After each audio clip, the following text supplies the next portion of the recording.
Hi అండి. 1 week back Hyderabad వెళ్ళానండి. హైదరాబాద్లోని నాచారంలో ఉన్న శ్రీ జలనారాయణ స్వామి ఆలయాన్ని దర్శించానండి. స్వామివారి విగ్రహం ఒక పెద్ద కొలను మధ్యలో ఉంటుంది. ఆలయ కథనం ప్రధానంగా ఈ నీటిలో విష్ణువు దర్శనం ఇవ్వడం భక్తులకు ప్రశాంతమైన ఆధ్యాత్మిక అనుభూతిని కలిగిస్తుందండి. విష్ణుమూర్తి ఎప్పుడూ విశ్వ మహాసముద్రంలోనే శయనిస్తూ ఉంటారని పురాణాలు చెప్తున్నాయి. తర్వాత అక్కడి నుండి ఎల్బీ నగర్లో ఉన్న అష్టలక్ష్మి దేవాలయానికి వెళ్ళానండి. అయితే వీడియో షూట్ చేద్దాం అనుకున్నాను కానీ చేయనీయలేదండి, పర్మిషన్ ఇవ్వలేదు.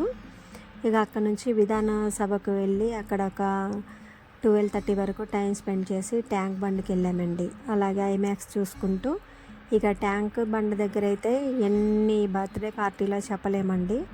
అసలు నైట్ నిద్రపోతున్నారో లేదో కూడా అర్థం కాలేదు. ఇక అక్కడ నుంచేసి ఆడ బర్త్డే పార్టీలు అన్నీ చూసుకొని ఇక వచ్చేసి ఖైరతాబాద్కి వచ్చేసామండి.